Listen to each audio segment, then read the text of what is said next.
pode abrir a porta, por favor? Oh, o quê? Um estranho está na sua porta da frente.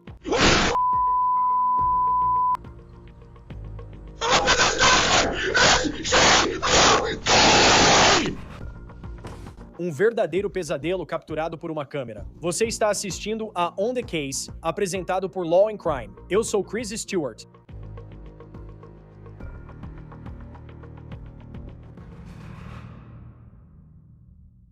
Oi, você pode abrir a porta, por favor?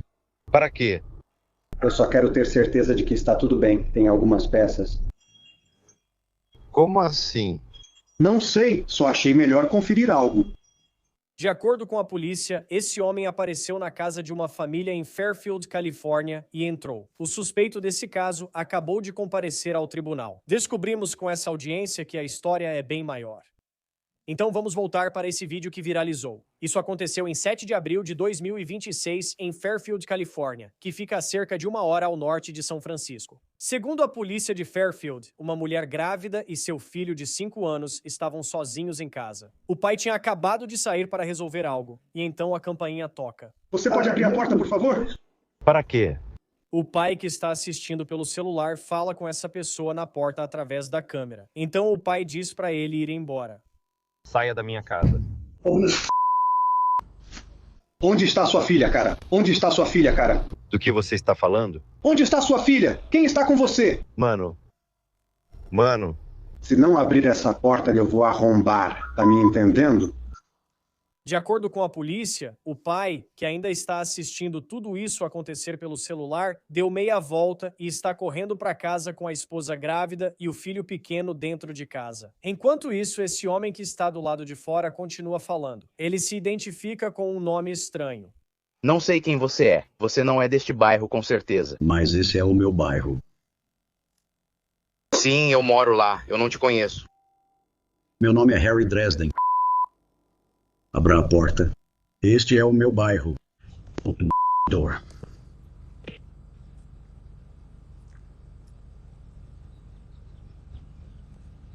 Não. I'll end you. Você me entende? Então, o nome Harry Dresden, que aparentemente é um detetive bruxo fictício de uma série de livros chamada The Dresden Files. E de acordo com a polícia, foi quem esse homem alegou ser, mas não é o nome verdadeiro dele. Ele supostamente então começa a arrancar coisas da parede. Eu não sei o que. Sobre? Que porra você está fazendo? Não? Não é golpista? Não! Golpista. A porta da frente resiste, mas de acordo com o Departamento de Polícia de Fairfield, o homem cujo nome verdadeiro é Jason Nichols encontrou outra maneira de entrar, uma porta de vidro deslizante, e agora ele está dentro da casa. A mãe e o filho se escondem na garagem, segundo documentos judiciais. A câmera Ring dentro da casa registra o que ocorre depois. Eu juro por Deus, você está me entendendo? O pai finalmente chega em casa e pega uma pá para tentar acabar com essa situação.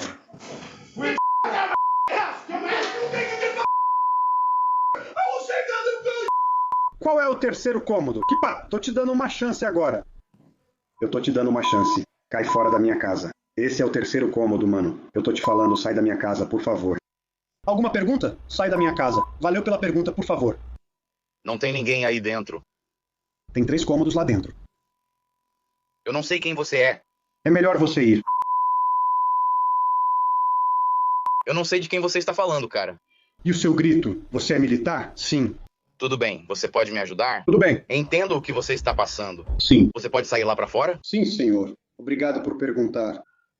Segundo o New York Post, as autoridades confirmaram que Jason Nichols não é veterano militar, apesar do que afirmou ao proprietário. O vídeo não mostra a briga, mas segundo o Departamento de Polícia de Fairfield, ambos os homens tiveram ferimentos na cabeça, e a polícia chegou minutos depois. Segundo a polícia de Fairfield e registros do tribunal, Nichols passou a responder formalmente por várias acusações de crime grave: arrombamento, agressão com uma arma mortal, ameaças criminosas e vandalismo. Isso foi no dia 7 de abril. Estamos descobrindo novas informações preocupantes. Após a recente aparição de Nichols no tribunal, surgiram detalhes que elevam o caso a outro nível. De acordo com registros judiciais obtidos pelo New York Post, Jason Nichols compareceu ao tribunal pela primeira vez em 13 de abril, 6 dias após a invasão. Ele não apresentou uma resposta formal a essas acusações e o juiz aumentou sua fiança para US$ 150 mil.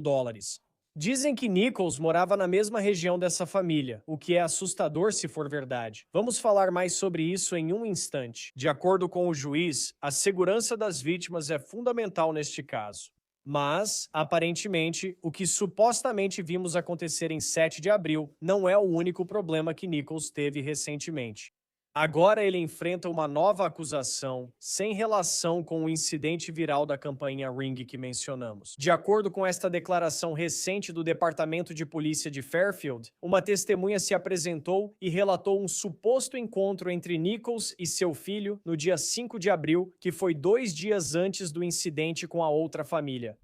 A polícia diz que investigou, e Nichols agora está enfrentando uma acusação adicional, que é a acusação de importunar ou molestar uma criança menor de 18 anos. A declaração da polícia diz que a investigação está ativa e, devido ao envolvimento de um menor, eles não estão divulgando mais informações sobre o caso. Registros do tribunal mostram que Nichols estará novamente no tribunal em 23 de abril. Recebemos agora o ex-comandante de polícia aposentado e apresentador do Profiling Evil, Mike King, para comentar o caso. É sempre um prazer tê-lo no Law and Crime.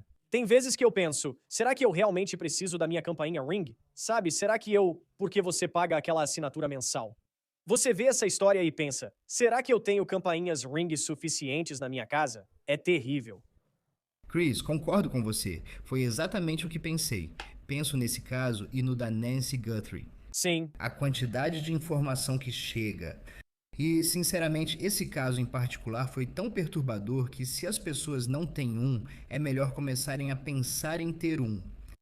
Sim, e há tanta coisa para se tirar desse vídeo da câmera de campainha que foi divulgado. Você tem essa pessoa na porta da frente. Ele claramente está vivendo em algum tipo de mundo de fantasia baseado no que ele está dizendo. Primeiro de tudo, para os policiais que estão respondendo a isso, esse morador acredita que está lutando pela própria vida e protegendo a família. Como é para os policiais quando vocês chegam na cena e provavelmente já sabem que vai haver uma confrontação física como essa?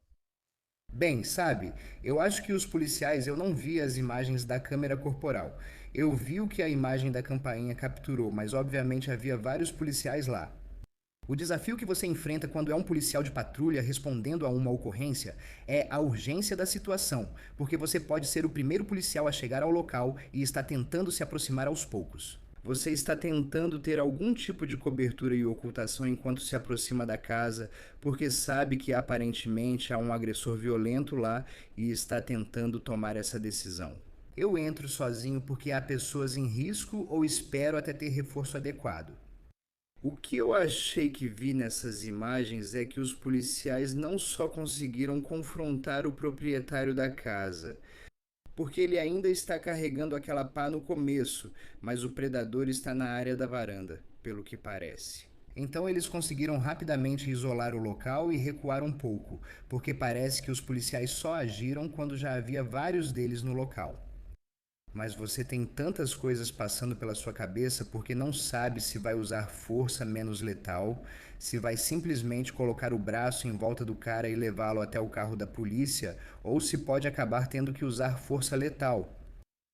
Quero dizer, em quantos casos vemos o vídeo da câmera corporal de uma ocorrência com disparo envolvendo o policial, onde você tem alguém passando por uma dessas situações? Eu nem sei se é justo chamar isso de episódio. Tipo, eu não sei o que estava passando na cabeça dele. Quero dizer, claramente ele está falando sobre coisas que você sabe como personagens de fantasia e coisas assim. Mas, sabe, parece que ao assistir isso e só de ver a câmera da campainha, poderia ter chegado a esse ponto dependendo do que acontecesse. Aparentemente ele se cansou pelo que li, sabe? E aí meio que desistiu.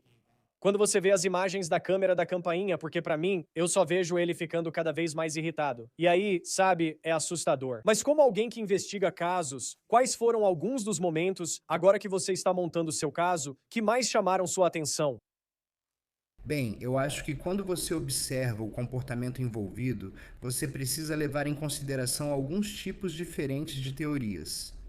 Primeiro, pode ser que essa pessoa fosse realmente alguém preocupado, que veio até a porta acreditando que havia alguém em perigo lá dentro, e que essa pessoa achava que seria o herói dessa história e garantiria que tudo ficasse bem.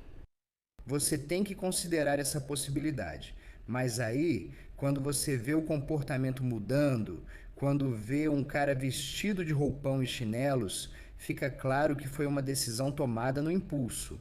Não era alguém que se preparou e foi cumprir uma missão, sabe? E eu ouço pessoas dizendo, talvez ele seja militar, talvez não. A gente não sabe nada disso. E eu acho que nada disso foi confirmado, mas isso não importa. Ele está indo lá por um motivo. Seja um motivo legítimo, como realmente acreditar que tem algo lá. Ok, mas por que ele não chamou a polícia em vez disso? Ou há algum transtorno mental envolvido? E precisamos considerar isso nesse caso específico. Mas para as pessoas dentro da casa ou para os policiais que estão respondendo à ocorrência, não me importa se é uma doença mental ou um ato agressivo. As pessoas merecem estar seguras. Os policiais merecem estar seguros. O dono daquela casa merece estar seguro. E, para ser bem franco, em um país como o nosso, onde tantas pessoas estão armadas atrás de suas portas, esse cara provavelmente teve muita sorte de não ter levado alguns tiros no peito. E você imagina esse dono de casa, no trabalho ou em outro lugar, assistindo pela câmera da campainha essa conversa. Ele tem uma esposa grávida e um filho de 5 anos em casa, e ambos estão lá dentro. E aí você tem essa pessoa que está simplesmente tentando arrombar a porta da frente da casa deles. É assustador, sabe? E você fica pensando, sabe, qual é o motivo disso? E a gente não sabe até agora. Você menciona se ele realmente achava que as pessoas tinham medo, o que lembra o tiroteio do Pizzagate em Washington, D.C., anos atrás. Mas também tem o Harry Dresden, que não conheço os livros, mas parece ser um detetive de fantasia, como ele falou, só que esse não é o nome dele. Quando você ouve isso, o que isso te faz pensar como investigador? Bem, você sabe, você tem que imediatamente pensar nessa ideia do que é criado na fantasia e agora está sendo colocado em prática. E claramente, a partir disso, e eu também não conheço o personagem, tive que fazer uma pequena pesquisa sobre isso. Provavelmente é ótimo para o autor do livro, porque agora ele está recebendo muito mais atenção. Mas você tem que olhar para o que está acontecendo, qual é a mentalidade, por que isso é importante. E qual é o lado heróico em tudo isso que ele está tentando representar? Porque claramente quando você começa a ter pessoas agindo assim, você tem duas escolhas. Uma é que eles realmente estão vivendo em um mundo de fantasia, ou ele estava lendo aquele livro antes de decidir ir, e esse foi o primeiro nome que veio à cabeça dele. E podemos interpretar muita coisa nisso, mas até começarmos a ver realmente coisas como esses manifestos pessoais, quando analisarem os dispositivos digitais dele, com quem ele está socializando, sobre o que ele está conversando, como ele está respondendo. E ele claramente está envolvido nesse tipo de coisa, parece que ele gosta desse mundo teatral da Marvel, ou seja lá qual for esse universo. Porque até mesmo aquele vídeo antigo dele, de alguns anos atrás, apareceu na internet. Agora, com ele batendo em outra porta, gritando que é o Batman. Sabe, você começa a pensar que essas são pessoas imersas em fantasia. E aí, se houver qualquer coisa como problemas de saúde mental ou algo assim acontecendo, eles começam a cruzar esses limites e acham que vão lá salvar e resolver um problema. Eu sei que o sistema jurídico pode ser diferente de estado para estado, mas se esse foi um caso de, sabe, ele ser alguém que queria machucar essa família porque os conhecia, ou se foi uma situação em que ele estava tendo algum tipo de surto psicótico, tipo, como isso muda a avaliação de qual punição caberia, mas também de como o sistema jurídico lida com ele. Se for, tipo, isso é uma questão de saúde mental, ou se for visto como talvez não uma questão de saúde mental, mas sim uma conduta criminosa. Sabe, para o policial que está atendendo a ocorrência, você não se importa se há doença mental envolvida ou não.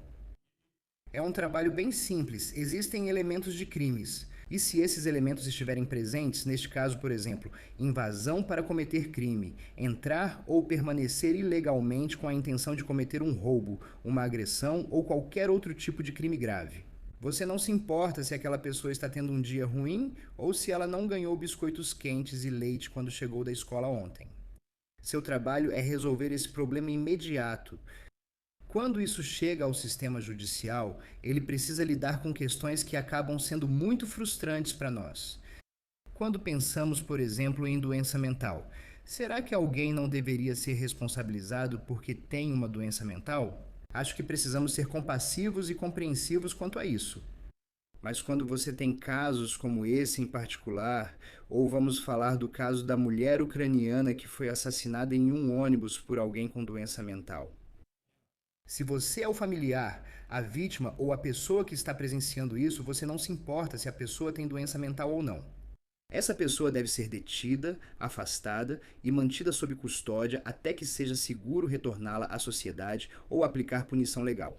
Eu sou grato, como ex-policial, por nunca ter que me preocupar com qual seria a decisão final, porque meu trabalho era bem simples: satisfazer o requisito e resolver o problema imediato. Certifique-se de que há paz e segurança antes de sair daquela casa e depois deixe que os tribunais resolvam a situação.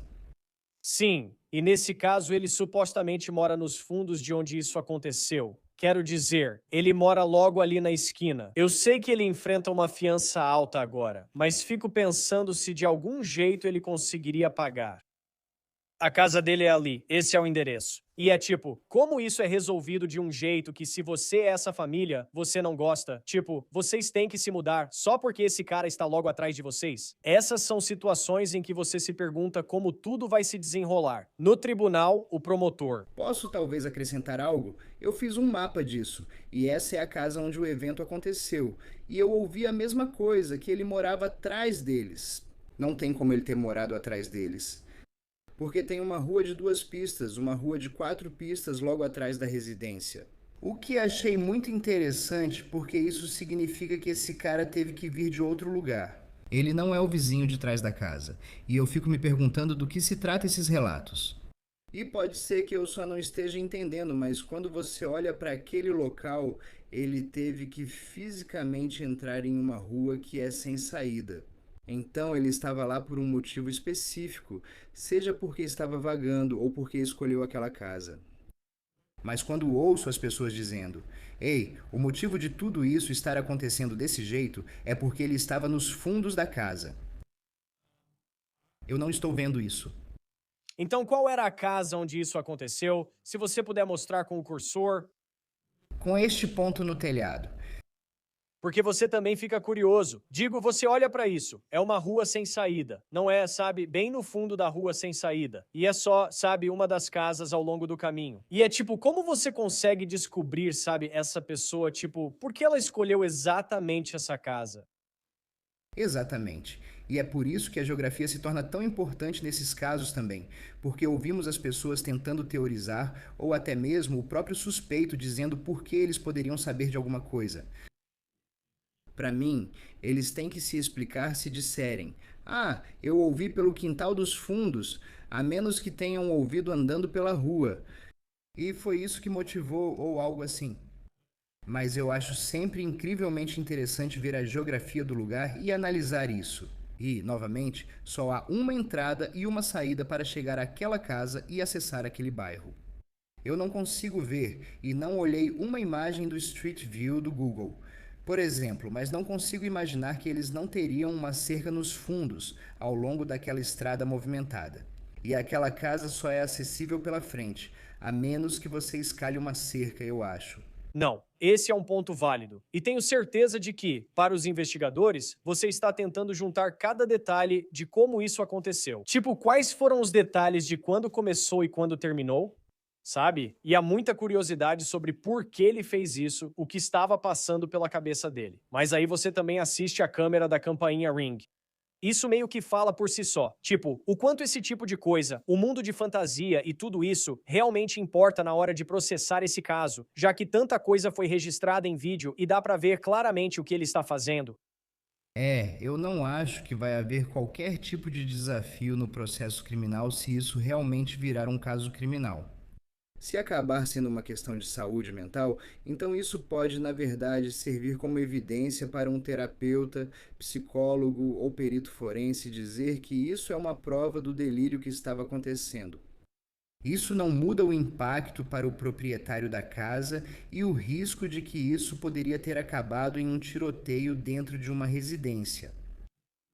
Ou se ele tivesse confrontado aquela mãe e criança dentro da casa, isso também poderia ter acabado resultando em algum tipo de ferimento para eles. Então, quero dizer, esse é um daqueles casos em que você sai dizendo: caramba, como algo pior não aconteceu.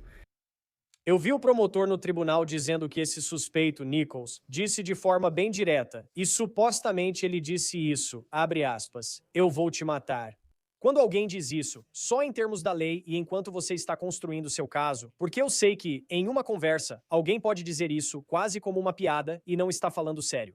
Mas ao mesmo tempo, no papel, isso é uma ameaça bem grave de se fazer a alguém. Quando alguém diz essas palavras, como isso impacta um caso e, potencialmente, as acusações que você pode apresentar?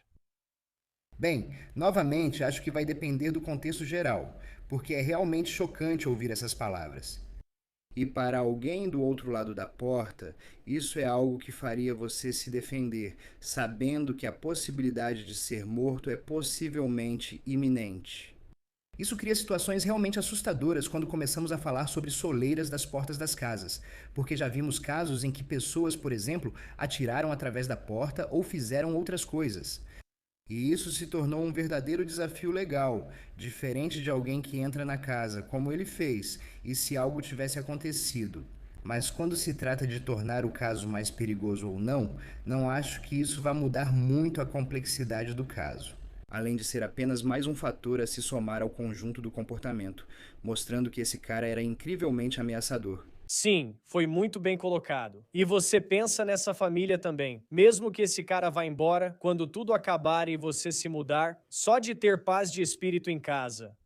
A recuperação disso vai demorar. Mike King, é ótimo tê-lo no Law and Crime. Você apresenta o Profiling Evil e tem um podcast popular. O que as pessoas devem saber sobre ele? Sei que o episódio final saiu agora. Obrigado, Chris. Sim, Gardens of Evil dentro da seita Zion Society. Pessoal, ouvir é de graça, mas o dinheiro que eu recebo da publicidade está sendo destinado a causas ligadas à defesa da criança e a uma nova bolsa de estudos na Weber State University, minha antiga alma mater, para estudantes de justiça criminal. A ideia por trás do podcast é dar voz às vítimas de uma seita horrenda que foi desmantelada há muitos anos por uma equipe de investigadores, que eu tive a sorte de liderar, finalmente pediram uma oportunidade para compartilhar suas histórias sobre o que aconteceu com eles décadas atrás. É um podcast incrivelmente poderoso. Chegou ao primeiro lugar mundial na Apple. E ontem mesmo, a Apple anunciou que somos o podcast número 1 de True Crime do mês. Então isso é incrível. Não, é incrível. Uma história que vale a pena ouvir. Mike King, comandante de polícia aposentado, é sempre um prazer tê-lo no Law and Crime. Obrigado por estar conosco. Obrigado, Chris. Isso é tudo para o On the Case, da Law and Crime. Inscreva-se no YouTube e siga-nos no Spotify. Também estamos no Peacock. Eu sou Chris Stewart. Até a próxima.